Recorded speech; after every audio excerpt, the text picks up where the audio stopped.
দায়িত্ব হল মোৰ গাঁৱৰ এজন গাঁৱৰ বাসিন্দাৰ মোৰ গাঁৱৰ এজন বা মোৰ লগৰ মানুহ এজন বিপদত পৰিছে আপোনাৰ দায়িত্ব কি সেৱা কৰা কিন্তু আধ্যাত্মিক শূন্য এজন মানুহে তাৰ আগত ভাবিব এক যদি পইচা অলপ দিওঁ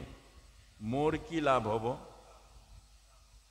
এক যদি মই এতিয়া সহায় কৰোঁ মোৰ কি লাভ হ'ব এইটো চিন্তা আহিব তাৰ পাছত হ'ব যে ইয়াৰ এটুকুৰা দ মাটি আছে বা এটুকুৰা ঘৰ বনোৱা মাটি অকমান আছে তে এই সময়ত তাৰ পইচাৰ আৱশ্যক গতিকে কোনোবাই দিয়াৰ আগতে মই গৈ পইচা অলপ সহায় কৰোঁ আৰু তাৰ বিনিময়ত মই মাটি টুকুৰা ল'ম এয়াও কৰ্ম এই কৰ্ম অৰ্থাৎ এটা এটা কৰ্মৰ মাজত সেৱা নাথাকে স্বাৰ্থ থাকে মই মোৰ ল'ৰাটোক যিকোনো প্ৰকাৰে ভাল ডক্টৰ বনাম কেলে ডক্টৰত টকা আছে এজন ডক্টৰে বহুত টকা পায় আৰু সেইকাৰণে মই মোৰ ল'ৰাটোক যিকোনো প্ৰকাৰে মই ডক্টৰ বনাম কেলে টকাৰ কাৰণে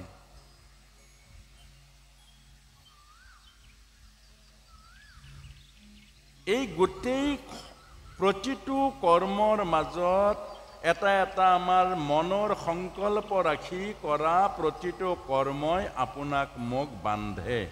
আপোনাক মোক দুখী কৰিব আপোনাক মোক কষ্ট দিব সেইকাৰণে উদাহৰণ স্বৰূপে বলি মহাৰাজে দান দিছিলে বামন ভগৱানক বলি মহাৰাজে ভাগৱতত দান দিছিলে বামন ভগৱানক আৰু পাছত বামন ভগৱানে নাগপাশেৰে বান্ধিছে তিনি ত্ৰৈলোক্য দান দিছে আৰু তাৰ পাছত বান্ধিছে কেলে তুমি যিবোৰ দান দিছা দান এটা ধৰ্ম দান এটা কৰ্ম তুমি অহংকাৰত দিছা অভিমানত দান দিছা বলিক বুজাইছে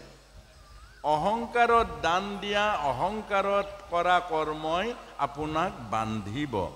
আপোনাক কষ্ট দিব সেইকাৰণে ভগৱত গীতাই কৈছে স্বাৰ্থযুক্ত সেৱা স্বাৰ্থযুক্ত কৰ্ম স্বাৰ্থযুক্ত কাৰোবাক কৰা সহায়ে আপোনাৰ মোৰ জীৱনৰ দুখ দিব আত্মাৰ সুখ নিদিয়ে এটো কৈছে যে ইন্দ্ৰিয়ৰ লগত যোগ দেহৰ লগত যোগ স্বাৰ্থৰ আগত ৰাখি আমি কেতিয়াও কোনো কৰ্ম কৰিব নালাগে প্ৰতিটো কৰ্ম নিষ্কামভাৱে প্ৰতিটো কৰ্ম ঈশ্বৰৰ সেৱা ভাৱনাৰে প্ৰতিটো কৰ্মই ঈশ্বৰত অৰ্পণ কৰি আমি যদি কৰোঁ সেই কৰ্মই আপোনাৰ মোৰ আত্মাত আনন্দ দিব আত্মাত তৃপ্তি দিব আত্মাক পৰমাত্মাৰ ওচৰলৈ লৈ যাব কৌশলটো হ'ল আত্মাৰ লগত যোগ হৈ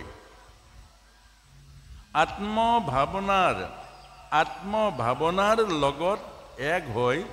যোগ হৈ কৰ্ম কৰিব লাগে শ্ৰদ্ধা ভক্তি ভাৱনাৰে এইটোৱে হ'ল কৰ্মযোগ স্বাৰ্থক আগত ৰাখি কৰা প্ৰতিটো কৰ্মই নিষ্ফল হয়